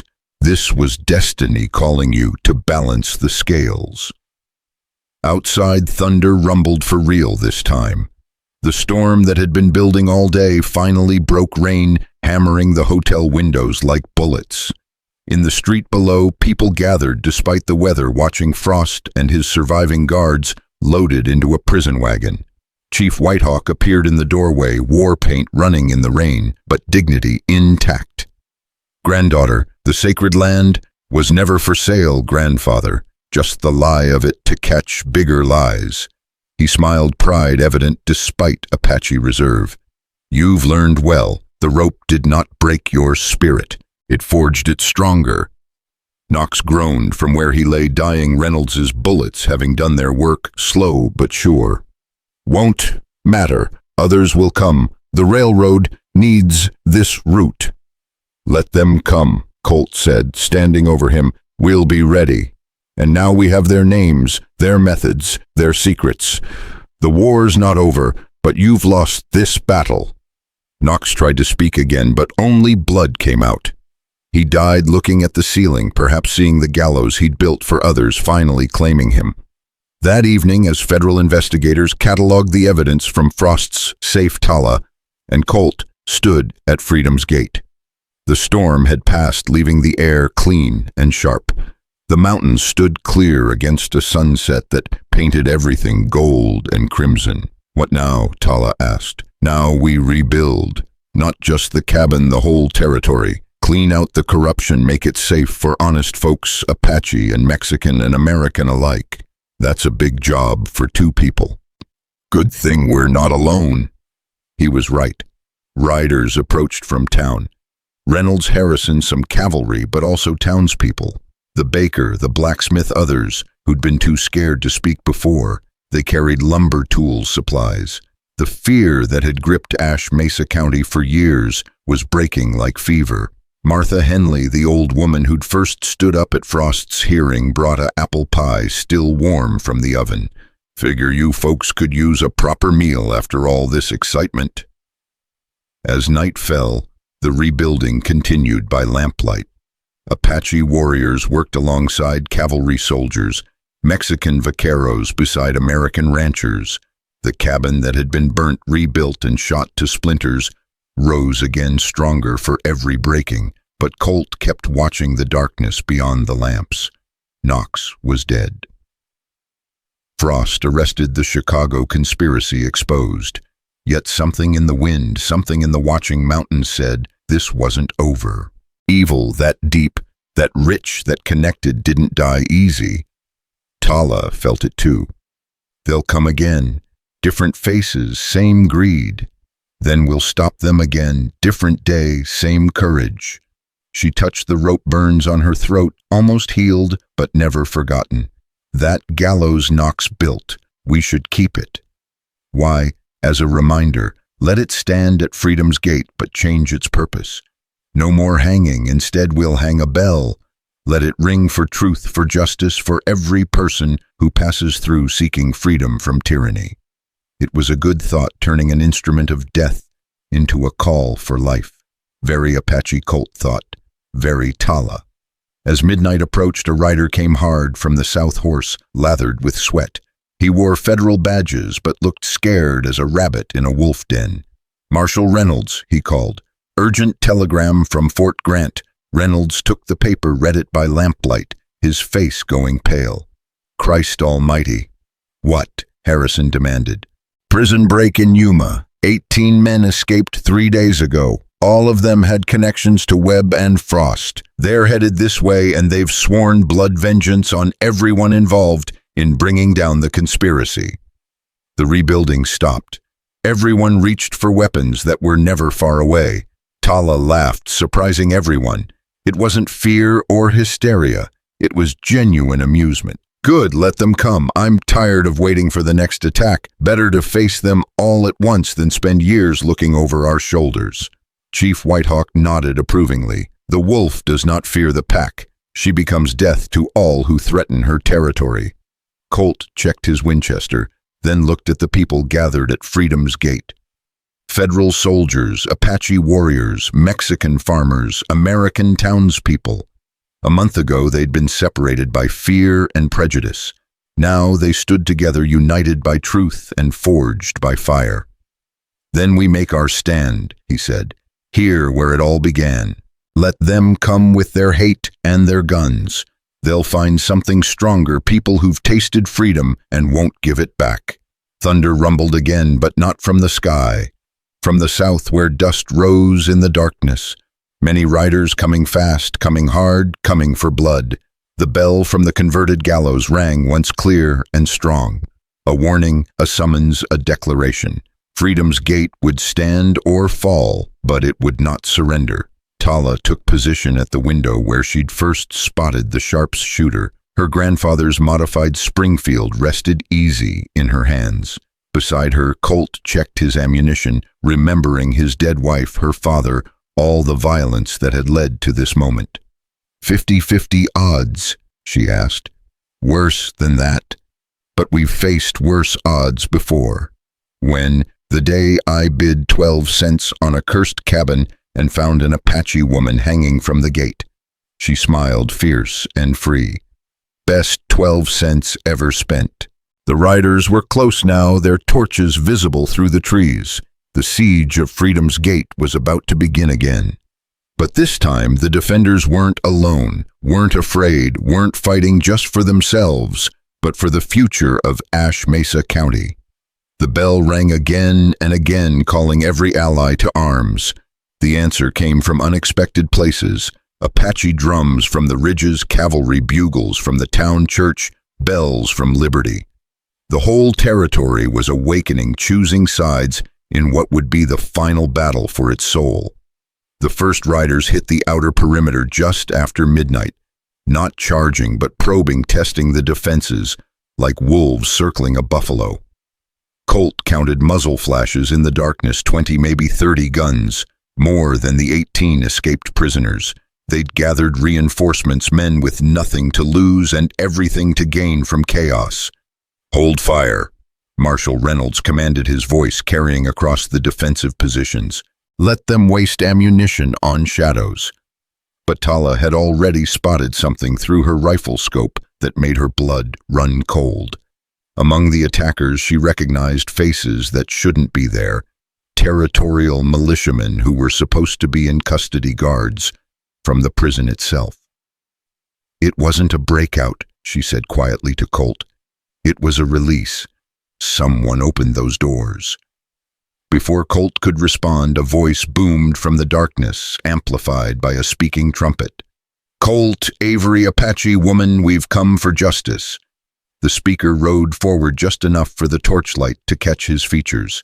Samuel Bratton, former territorial commissioner, supposedly serving 20 years for land fraud. His presence here confirmed Tala's suspicion. This was organized from inside the system. "Justice," Colt called back. "That's rich coming from a man who stole 40 homesteads. I took what was offered by men smart enough to see the future. You destroyed that future. Now we'll destroy you." A flaming arrow arced through the night, landing in the yard. Then another, not random shots, but markers mapping the ground for an assault. The Apache warriors on the ridges responded with their own arrows, picking off torchbearers, but more kept coming. Major Harrison grabbed Colt's shoulder. "We're outnumbered 3-1, maybe more." "Numbers don't matter if they can't coordinate," Tala said, then whistled sharp and high. From the Apache positions came an answering call, then drums, not war drums, but talking drums, sending messages in a code the attackers couldn't break. The effect was immediate. Bratton's men started firing at shadows, spooked by every sound. Their careful probe turned into scattered chaos. 3 riders collided in the darkness, horses screaming. Someone fired at their own men, thinking them enemies. But Bratton wasn't stupid. He pulled his forces back, regrouping beyond rifle range. Colt could hear him shouting orders, organizing them into 3 distinct groups. They were going to hit from multiple directions, divide the defenders, force them to choose what to protect. "The cabin won't hold against a 3-sided assault," Reynolds stated the obvious. "We need to fall back to—" "No." Tala's voice cut sharp. "We run now, we run forever. This ground, this gate, this is where we stand." She was right, but being right wouldn't stop bullets. Colt did quick math. They had maybe 40 defenders against at least 90 attackers. The cavalry was disciplined but not experienced in this kind of fight. The Apache were skilled but limited by ammunition. The townspeople were brave but untested. Then he remembered something his wife had told him once about her father's military service. When outnumbered, don't defend everything. Make them come through a funnel. The gate, Tala understood immediately. It's the only real approach for a mounted assault. Everything else is rough ground. They worked fast, repositioning defenders, creating overlapping fields of fire focused on the gate approach. The bell that had replaced the hanging rope became their range marker. Anyone who passed it would enter a kill zone. Dawn was still hours away when Bratton made his move. The first group charged from the east, firing wildly, trying to draw defenders to that side. But Colt had expected this, keeping most of his people focused on the gate. The second group came from the west, quieter on foot, trying to flank. Chief Whitehawk's warriors were waiting. The night erupted in close-quarter combat, knives and tomahawks against pistols and rifles. An escaped prisoner named Mason got within 20 yards of the cabin before Tala's shot took him through the eye. But these were feints. The real assault came straight up the road, 30 riders in tight formation, Bratton at their head, charging the gate at full gallop. They'd wrapped wet blankets around themselves and their horses' makeshift armor against bullets. "Fire," Reynolds commanded. The night exploded. Cavalry, Springfield's Apache hunting rifles, settlers' shotguns, all focused on that narrow approach. Horses went down, men screamed, but momentum carried them forward. They hit the gate like a battering ram, wood splintering, defenders scattering. Bratton himself burst through, pistols in both hands, face twisted with rage. He saw Colt raised his weapons, and time seemed to slow. 2 shots, almost simultaneous, Bratton's and Tala's. Bratton's bullet creased Colt's shoulder. Tala's took Bratton through the throat. The commissioner fell from his horse hands, clawing at his neck, blood pumping between his fingers. His men, seeing their leader down, faltered. Some kept fighting, others fled. The assault broke apart like water on rocks. But in the chaos, Colt noticed something wrong. Several attackers weren't fighting, they were searching, checking bodies, looking for something specific. The documents, he realized. They're after the evidence from Frost's safe. Too late. A man Colt didn't recognize had reached the cabin, grabbed the saddlebags containing the ledgers. He whistled sharp, and 3 riders converged on him, providing cover as he mounted. Tala was already moving her grandfather's rifle, tracking the thief. The shot was impossible. 300 yards, moving target, bad light. She fired anyway. The man jerked but stayed mounted, the documents still clutched to his chest as his protectors spirited him away into the darkness. "Let them go," Reynolds said, but Colt was already saddling his horse. "Those papers are the only proof of the wider conspiracy. Without them we have nothing but corpses and stories." Tala swung onto her own mount. "We ride now or lose everything we've fought for." Chief Whitehawk called out in Apache, and 6 warriors joined them. Major Harrison detailed 4 cavalrymen to follow. Within minutes, a pursuit party of 12 riders thundered into the pre-dawn darkness. The trail was easy to follow, blood drops black in the moonlight, hoofprints deep from hard riding. The thieves were heading southeast toward the railroad line. If they reached it, if they got those documents onto a train, the evidence would disappear forever into some Chicago furnace. They rode hard through a landscape painted silver and shadow. The mountains watched like silent judges. Every shadow could hide an ambush, every rock formation could shelter rifles. But the blood trail grew thicker. Tala's shot had done real damage. After an hour of pursuit, they found the first body. One of the protectors fallen from his horse, already cold. His partners hadn't even slowed to check him. These weren't comrades, but mercenaries loyal only to pay. 2 miles to Benton Station, Harrison said, checking his watch. First train comes through at 6. They could make it. But Tala had dismounted, studying the ground. No, the wounded one is failing. See how the blood pattern changes. He's slumping, probably unconscious. They'll have to stop soon or lose him and the documents. She was right. As they crested the next ridge, they saw them. 2 riders stopped at an old line shack, probably trying to stop the bleeding. One stood guard while the other worked on the wounded man. "Surround them," Colt ordered, but Tala was already ghost-walking through the sage, rifle ready. The guard never saw her coming. Her knife took him silent as prayer, dropping him into the dust without a sound. But inside the shack, the last man had heard something. He emerged with a lantern in one hand, pistol in the other, the saddlebags of documents slung over his shoulder. "Federal marshals," Reynolds announced. "Drop your weapons." Instead, the man raised his lantern high and threw it at the shack's dry wood wall. Flames caught instantly, spreading fast. Then he backed toward the burning building, holding the saddlebags over the flames. "Come closer and I drop them. All your evidence gone." It was a standoff that couldn't last. The fire was spreading, would soon consume the shack entirely. The wounded document thief was probably still inside, but that wasn't Colt's concern. Those papers were everything. Tala made the choice for everyone. Her thrown knife caught the man's wrist, making him drop the saddlebags. Colt dove forward, snatching them back from the flame's edge just as the shack's roof began to collapse. The man tried to run but didn't make it 10 steps before Apache arrows found him. He fell face first into the sage, the firelight dancing on his still form. Colt checked the saddlebag, singed but intact, all the documents still readable. The proof of corruption from Chicago to Ash Mesa County, saved by seconds. But as they prepared to leave, something in the burning shack exploded. Ammunition, probably. The blast threw burning debris 50 feet, starting spot fires in the dry brush. Within minutes, the whole hillside was ablaze. "Ride!" Harrison shouted. "This whole valley's going to burn." They ran before the fire horses stretched full-out smoke, burning their lungs. Behind them, the flames crowned, jumping from bush to bush, tree to tree, creating their own wind. It was late summer, everything tinder dry, and the fire moved like something alive and hungry. By the time they reached Freedom's Gate, the eastern sky showed two glows, dawn and wildfire.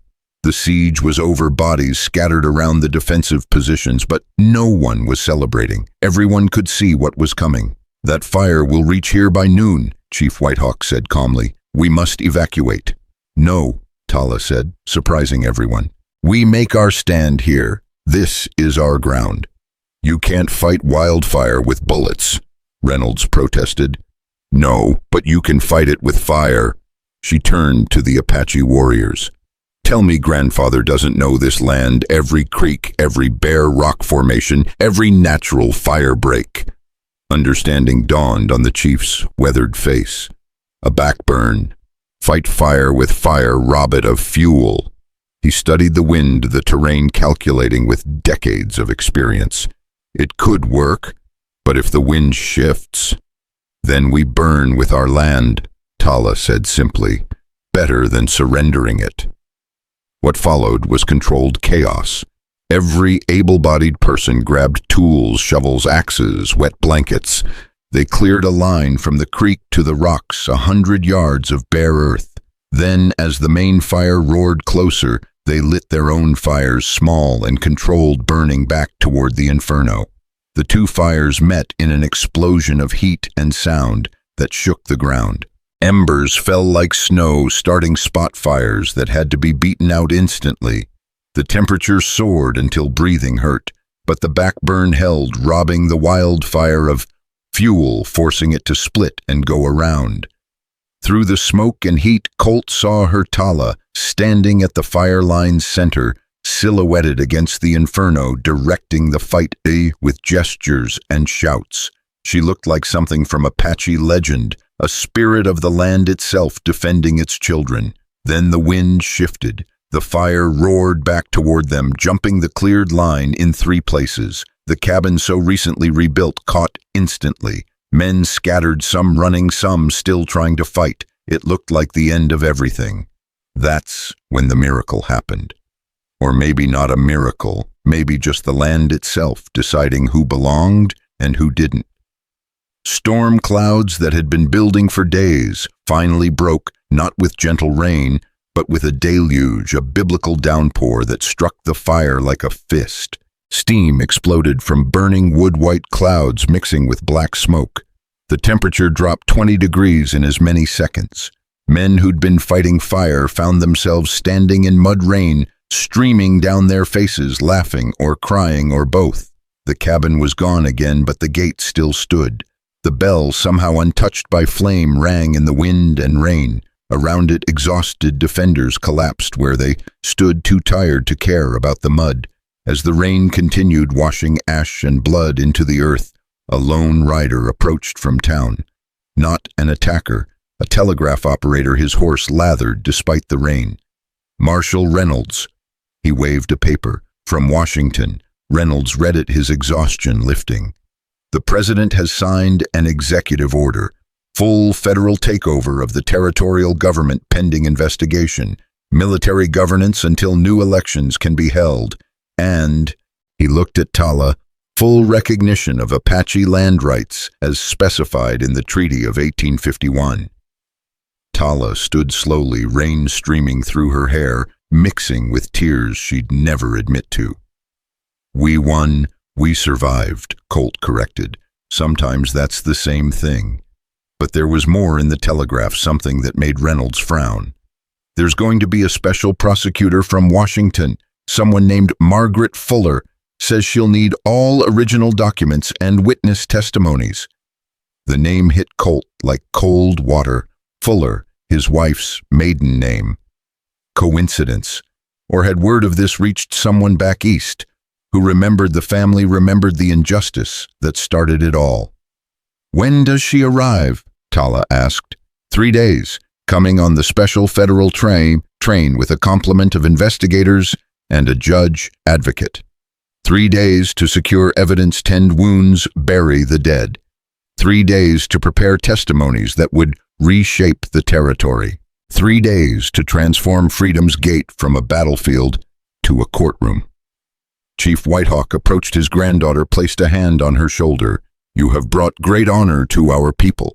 The rope that was meant to silence you has become the voice of justice." "Not yet," Tala replied, looking at the scattered bodies of attackers and defenders alike. "Justice comes when the powerful face consequences, when the stolen lands are returned, when the truth becomes law." She was right, Colt knew. This victory was just the beginning. The real fight would be in courtrooms, in newspapers, in the halls of Congress. But they'd proven something here, that ordinary people, Apache and Mexican and American, could stand together against corruption and win. As the rain finally stopped, the sun broke through the clouds, turning water drops to diamonds. The smoke cleared, revealing the full extent of the damage. Half of Liberty Township had burned, the landscape was scarred black for miles, and Freedom's Gate was more memory than reality. But people were already arriving with lumber and tools. The baker, his shop gone, but his spirit intact. The blacksmith forge destroyed, but hammer still in hand. Apache women with food and medicine. Mexican vaqueros with horses and expertise. They came not because they were ordered, but because they chose to, because this place had become something more than just property. "We'll rebuild," someone said. "Better than before," another added. Tala looked at Colt, a question in her eyes. He knew what she was asking. Was this home now? Was this worth staying for?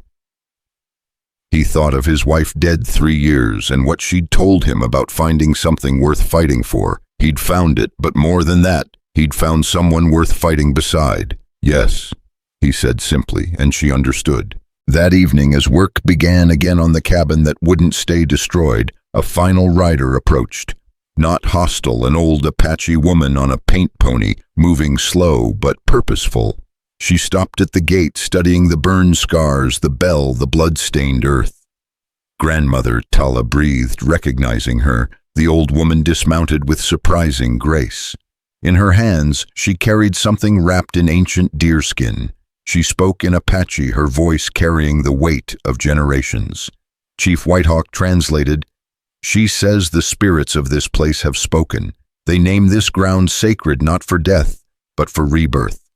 The rope that held death now holds a bell that calls to life. The fire that would destroy has cleared the path for new growth." The old woman unwrapped her bundle, revealing a war lance, ancient but perfectly preserved. Eagle feathers hung from it, each representing a great victory of the Apache people. She presented it to Tala with ceremony. "For the woman who died and returned, who spoke truth to power and survived. You are now war chief of your generation, keeper of justice, voice of the silenced." Tala accepted the lance with trembling hands. Colt had never seen her overwhelmed before, but this recognition from her own people, validation of her sacrifice, broke through her warrior's composure. As the old woman departed, Marshal Reynolds approached with the salvaged documents. "These need to be prepared for the prosecutor. Every page cataloged, every connection mapped. It's going to take..." A shot rang out, cutting him off. Everyone dove for cover weapons, appearing like magic. But it was just one shot, and the shooter made no attempt to hide. Judge Frost stood at the edge of the burned area, a smoking pistol in his hand. but he hadn't shot at them. The gun was pointed at his own temple, and as they watched, he pulled the trigger. Nothing, the single shot had been his last bullet. He fell to his knees in the ash, laughing or sobbing, it was hard to tell. You think you've won. You've destroyed everything. The railroad will never come now. This territory will wither and die. You've saved nothing but poverty and ignorance. Major Harrison's men arrested him, though he didn't resist. As they dragged him away, he kept ranting about progress and civilization and the Apache threat to American prosperity, but nobody listened. His time was over. That night, around fires built from salvaged wood, the defenders of Freedom's Gate shared food and stories. Apache warriors taught cavalry soldiers arrow-making. Mexican vaqueros showed townspeople rope work. Children who'd been enemies a month ago played together in the ashes. Colt and Tala sat apart watching it all. The documents were secure, the immediate threat ended. The federal intervention confirmed, but both felt the weight of what came next. The prosecutor from Washington, Tala said, "You think she's related to your wife?" "Maybe. Margaret had family back east, people with influence who could never help when it mattered. Maybe now they can. And if she is, if this becomes personal for you." Colt considered before answering. "It's been personal since I bid 12 cents, since I cut you down from that rope. Every injustice is personal to someone. The trick is making it matter to everyone." She leaned against him just slightly, a gesture that would have been unthinkable weeks ago. "Your wife would be proud of what you've done here." "She would have liked you," Colt replied, "would have said you were too good for me." She would have been right. They sat in comfortable silence, watching their community, for that's what it had become, rebuild yet again. Tomorrow would bring new challenges. The prosecutor would arrive with questions and demands. The trials would begin dragging truth into light, whether people wanted it or not. But tonight, under stars visible through smoke-cleared air, Freedom's Gate stood as something more than a place. It was a promise that justice, however delayed, would come, that truth, however buried, would rise, that people, however different, could stand together when it mattered. The bell rang once in the wind, clear and true, calling to all who would hear it, and across the burned and healing land, people answered. The federal train arrived at dawn 3 days later, black smoke against pink sky, carrying more than just a prosecutor.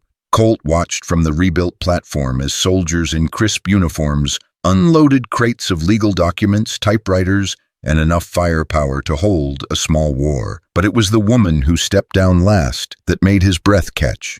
Margaret Fuller looked nothing like his dead wife, yet everything about her carried the same family bearing, the way she held her shoulders, the determined set of her jaw, the eyes that missed nothing.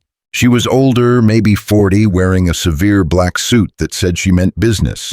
"Mr. Avery," she said, extending a gloved hand, "I understand you started all this with a 12-cent bid." "You're Margaret's cousin," he said. It wasn't a question. "I was, before the fever took her, before her father was murdered, and it was called an accident." Her grip was firm as iron. "I've waited 15 years for enough evidence to bring down the men who destroyed my family. You've given me that chance." Behind her, assistants unloaded box after box of files. This wasn't just about Ash Mesa County anymore. The investigation had spread like ripple in a pond, touching corruption in five territories, 3 states, reaching all the way to Washington. "Where's the Apache woman?" Fuller asked. "Tala Whitehawk. Her testimony is crucial." "Here," Tala said, stepping from shadow. She'd been occupying testing this Eastern woman's awareness. Fuller hadn't flinched, hadn't startled. She'd known Tala was there all along. "Good. We have 3 days before the grand jury convenes. I need every detail, every name, every date. They think they can delay justice with legal procedures and political influence. They're wrong." As Fuller set up her temporary courthouse in what remained of the Liberty Township meeting hall, word spread that Judge Frost had tried to hang himself in his cell. He'd failed, the makeshift rope had broken, but his mind had snapped completely. He spent his days drawing gallows on the walls, with charcoal mumbling about proper drop distances and knot techniques. One less witness for the defense, Reynolds observed, but Fuller shook her head. His madness might be the most honest testimony we get. Madmen tell truths that sane men hide. The first day of depositions revealed the conspiracy's true scope. The documents from Frost's safe contained correspondence with 17 judges, 43 territorial officials, and business connections stretching from Mexico to Canada. The Continental Associates weren't just stealing land, they were building an empire. But on the second morning, problems emerged. 3 key witnesses had vanished in the night. The baker who'd spoken out gone without a trace. 2 ranch hands who'd promised to testify, their horses still in the stable, but the men nowhere to be found. "They're being taken," Tala said, studying the tracks around the baker's shop. "Professional work, no struggle, no blood. Someone's cleaning house before the grand jury." Fuller's jaw tightened. "Then we accelerate the timeline. Grand jury convenes tomorrow instead of next week." "That's not legal," Reynolds protested. "Defense needs time too. The defense has had years to prepare their crimes. They get no more time to hide them." Fuller turned to Harrison. "Major, I want every remaining witness under military protection. Anyone else disappears, I'll have you court-martialed." That night, Colt couldn't sleep. Something felt wrong, like the calm before a tornado. He found Tala on the roof, watching the darkness with her rifle. "You feel it too," she said, "like we're being hunted." "We are. This prosecutor, she's pushing too hard, too fast. Desperate men do desperate things." As if summoned by her words, fire arrows began falling from the sky. Not random shots, but precise targeting: the meeting hall where evidence was stored, the hotel where Fuller stayed, the cavalry ammunition depot. "They're trying to burn the whole case," Colt shouted, already moving. The town erupted in chaos. Bucket brigades formed while soldiers fought the attackers, but the arrows kept coming from different positions. Whoever planned this had studied the town's layout, knew exactly where to strike. Tala was already tracking the source, her rifle speaking in measured beats. Each shot meant one less fire arrow, one less attacker, but there were too many. Then Fuller did something unexpected. She walked into the middle of the street, fully exposed, and began reading from a document in a voice that carried over the chaos. "By executive order of the President of the United States, martial law is hereby declared in Ash Mesa County. Any attack on federal investigators constitutes treason, punishable by immediate execution." A bullet whined past her ear. She didn't flinch, just kept reading. "Furthermore, all assets of the Continental Associates are hereby frozen. Any bank, business, or individual conducting transactions with said organization faces federal seizure of all properties." The attacking stopped as suddenly as it had started. In the distance, horses galloped away. The fires were contained, damage minimal, but message clear: the conspiracy still had teeth. At dawn, Fuller surveyed the damage with cold eyes. "They've shown their hand. Now I'll show mine." She had her assistants bring out a different set of documents, ones she'd kept hidden until now. "Mr. Avery, Miss Whitehawk, what I'm about to show you cannot leave this room." The papers were testimonies from Chicago, signed by former members of the Continental Associates who'd turned state's evidence. Names, dates, and most damning bank records showing payments to assassins, including the man who'd killed Margaret Avery's father 15 years ago. Silas Knox, Colt read, who he'd already known. $50 to burn James Fuller's barn with him inside. "My uncle," Fuller confirmed. "Your wife's father, the start of all this." But there was more. The records showed Governor Webb hadn't committed suicide. He'd been murdered by his own associates to prevent him from testifying. Judge Crane's death in custody, same thing. They were cleaning house, eliminating anyone who could implicate the leadership. "Who's the leadership?" Tala asked. Fuller pulled out a photograph, grainy but clear enough. 3 men in expensive suits standing before a Chicago mansion. Senator Hartley, you know. The other 2, Cornelius Vanderhoff, railroad baron, and Marcus Sterling, controls half the banks west of the Mississippi. They're untouchable, Reynolds said. That kind of money, that kind of power, we're untouchable, Fuller corrected. Until a man bid 12 cents and a woman survived hanging, you've given me the thread to unravel their entire web. The grand jury convened at noon in what remained of the courthouse. The room was packed, townspeople, Apache cavalry reporters from as far as San Francisco. But the jury box held surprises. Not the usual territorial citizens, but federal appointees, including 2 Apache elders, a Mexican landowner and a freed slave who'd become a territorial judge. The defense table sat empty.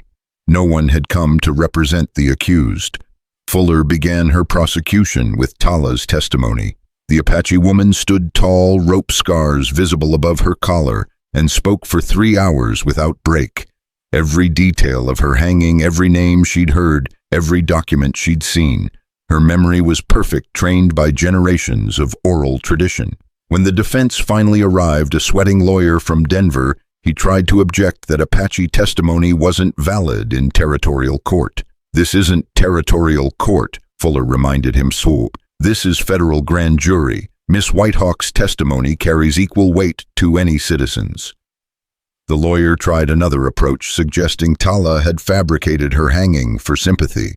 She simply unwound the scarf from her neck, showing the full extent of scarring. Several jury members gasped. One, a minister's wife, began crying. Colt testified next, presenting the 12-cent deed, explaining how he'd found Tala, discovered the documents. The defense lawyer suggested he'd been part of a conspiracy to defraud the territory. The only conspiracy, Colt replied, was the one that murdered my wife's father, stole his land, and destroyed her family. If seeking justice for that makes me a conspirator, then I'm guilty. But the real shock came when Fuller called her surprise witness. The courtroom doors opened and in walked Cornelius Vanderhoff, himself railroad baron, one of the 3 leaders of the Continental Associates. The room exploded in chaos. Why would he come here to the heart of the prosecution? Fuller gavelled for order, a small smile on her face. Mr. Vanderhoff has agreed to testify in exchange for immunity, she announced. Traitor, someone shouted from the gallery. Probably one of his own men. Vanderhoff took the stand, looking older than his photograph, worn down by weeks of federal pressure. He began talking and didn't stop for 2 hours. Names, bribes, murders, land grabs, the entire criminal network laid bare by one of its own architects. Why, the defense lawyer finally managed to ask, why betray your associates? Because they betrayed me first, Vanderhoff replied. When the investigation started, Sterling tried to have me killed. Hartley froze my assets. They thought I'd be the perfect scapegoat, the greedy railroad baron who corrupted honest politicians. He laughed bitterly. There were no honest politicians to corrupt. As Vanderhoff spoke, Colt noticed movement outside. Riders approaching fast, too many to be normal traffic. He caught Tala's eye. She'd seen it too. The doors burst open. Senator Hartley himself strode in with 20 armed men, not official security hired guns, faces Colt recognized from wanted posters. This proceeding is illegal, Hartley announced. I have congressional authority to suspend this investigation pending federal review. Fuller stood slowly. Senator, you're under arrest for conspiracy, murder, and treason. Hartley laughed. Arrest me with what army? That's when Chief Whitehawk spoke from the gallery. This one. Apache warriors stood throughout the courtroom, weapons that had been hidden, now visible. The cavalry soldiers drew their sidearms. Even some townspeople produced rifles they'd kept under benches. Hartley's men hesitated. They were outnumbered, outpositioned, and suddenly unsure if their employer's money was worth dying for. Additionally, Fuller continued, pulling out another document. I have here a telegram from the president. You've been expelled from the Senate, Senator. Your congressional immunity is revoked. Hartley went for his gun. Tala's knife was faster, pinning his hand to the defense table. He screamed more from shock than pain, and his men surrendered without firing a shot. But in the chaos, Vanderhoff had produced a hidden derringer. He aimed it not at Fuller or the jury, but at himself. "I won't hang," he said. "I won't give them the satisfaction." Colt moved without thinking, knocking the gun away. It discharged into the ceiling, raining plaster on everyone. "No," he said. "You don't get the easy way out. You face justice like the men you killed couldn't." The grand jury deliberated for exactly 1 hour. When they returned, they had indictments for 43 individuals ranging from murder to fraud to treason. The foreman, one of the Apache elders, read each name clearly, letting them echo in the packed courthouse. As federal marshals led Hartley and Vanderhoff away, Fuller approached Colt and Tala. "There's more work to be done. Sterling is still free, fled to Mexico, we think, and there are similar operations in other territories." "Let others chase them," Tala said. "We've done our part." "Have you?" Fuller pulled out one final document. "This is a federal commission. Both of you are being offered positions as special investigators. The pay is good, the work is dangerous, and you'd be answering directly to the Justice Department." Colt looked at Tala, saw his own thoughts reflected in her eyes. They'd found something here at Freedom's Gate, not just justice, but purpose. But that purpose had grown beyond this place. "We need time to think," he said. "You have until tomorrow. I leave on the noon train with or without you." That evening, the town of Liberty held a celebration that was part victory dance, part wake for all they'd lost.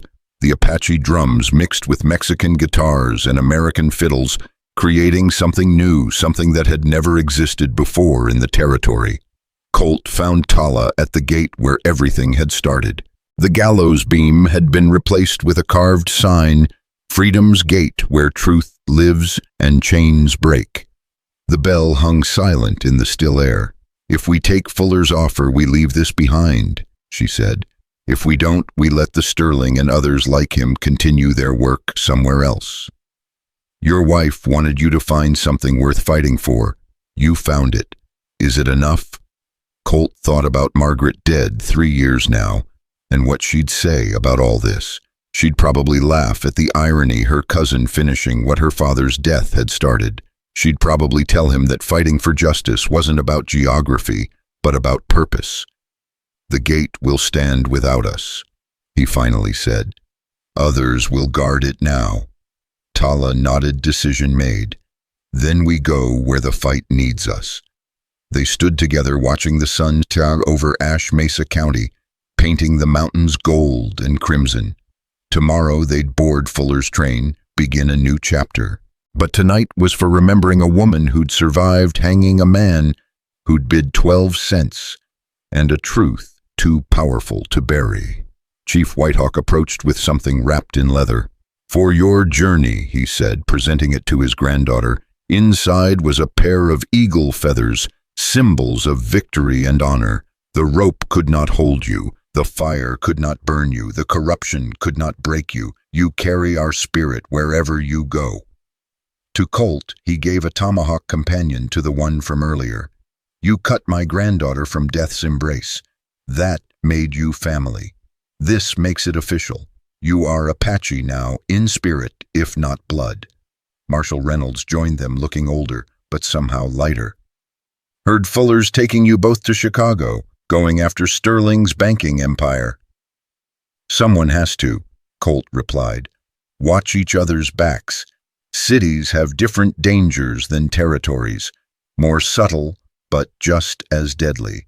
The celebration continued late into the night, but Colt and Tala slipped away to the rebuilt cabin for one last time. It was simple, functional, nothing like what it might have become if they'd stayed, but it had served its purpose, shelter in a storm ground for a stand birthplace of justice. "Any regrets?" Tala asked. "None. I regret not killing Knox slower." Colt laughed, the first real laugh he'd had since Margaret died. It felt like letting go of something heavy he'd carried too long. In the morning, the whole town turned out to see them off. The platform was crowded with Apache warriors, Mexican vaqueros, cavalry soldiers, townspeople who'd found courage, children who'd grown up too fast. They didn't cheer or wave. This wasn't that kind of farewell. They simply stood witness, acknowledging what had been accomplished and what lay ahead. Fuller was already on the train, surrounded by documents and assistants. "Ready?" she asked. "Ready," they replied together. As the train pulled away, Colt watched Freedom's Gate grow smaller but never disappear completely. It would always be there in memory, if not in sight, a reminder that 12 cents could buy a revolution if you were willing to pay the rest in blood and courage. Tala took his hand, surprising him. "Your wife would be proud." "She would," he agreed, "but I think she'd be prouder of what comes next." The train gathered speed, carrying them toward Chicago, toward Sterling, toward fights not yet imagined. Behind them, the bell at Freedom's Gate rang once, twice, 3 times, not in farewell, but in promise. The work here was done, but the work elsewhere had just begun. Miles later, as the territory gave way to Prairie, Fuller showed them a telegram that had just arrived.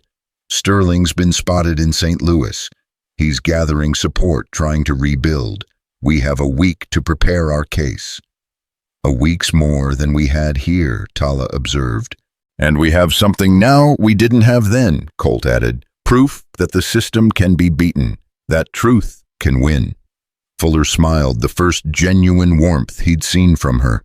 "My cousin chose well when she married you, Mr. Avery, even if she never knew what it would lead to." The sun climbed higher, burning away morning mist, revealing endless possibilities ahead. In a leather case beside Fuller sat all the evidence from Ash Mesa County documents, bought with blood testimony paid for, in courage, truth excavated from lies. It would be enough to bring down Sterling, maybe enough to change how business was done in the territories. But even if it wasn't, even if Sterling escaped, or the corruption proved too deep, something fundamental had changed. A precedent had been set. A woman could survive a hanging and speak truth to power. A man could bid 12 cents and bring down an empire. Justice could prevail if people stood together, Apache and Mexican and American, united not by blood but by purpose. The train rolled on, and with it went 2 unlikely partners, a widowed rancher and an Apache warrior carrying the spirit of Freedom's Gate to wherever corruption thought itself safe. Behind them, the bells still rang in the wind, calling to all who would hear it. Come to the gate. Leave your chains. Find your freedom. And in the territory of Ash Mesa County, in the town of Liberty, at a place now marked on maps as Freedom's Gate, the work of building something better continued. The cabin rose again, stronger for every breaking. The bell rang clear for every traveler, and the sign above the gate stood as testament and promise, both Freedom's Gate, where truth lives, and chains break. The 12-cent auction had ended. The revolution it bought had just begun. Years later, when historians wrote about the breaking of the Continental Associates, they'd focus on the trials in Chicago, the congressional hearings, the banking reforms that followed. But those who were there, who stood at Freedom's Gate during those bloody weeks, knew the truth. It started with a rope that couldn't hold a 12-cent bid, that bought more than land, and 2 people who refused to let evil win. Colt Avery and Tala Whitehawk would go on to break corruption in 6 territories, testified before Congress 3 times, and helped establish the Federal Bureau of Investigation's predecessor organization. But they always returned to Freedom's Gate each year on the anniversary of the day Colt bid 12 cents and found a giant Apache woman hanging from the beam. They'd stand at the gate now, properly built with stone pillars and ironwork, and remember. The bell would ring, people would gather, and the story would be told again. How justice came to Ash Mesa County. How truth defeated lies. How courage multiplied when people stood together. And always, always, how the most important things in life, freedom, justice, love, could never be bought with money, but had to be paid for with something more precious, the willingness to stand up, speak out, and cut the rope before it finished its work. The gate stands still, though Colt and Tala are long gone. The bell still rings, though the hands that pull it are different. The sign still promises freedom to all who pass through.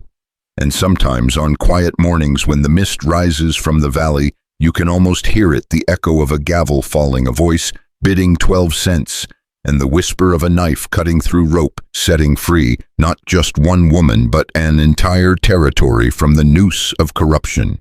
Freedom's gate, where truth lives and chains break, where 12 cents bought been a revolution, where love and justice met and made their stand. The end of the story, the beginning of the legend.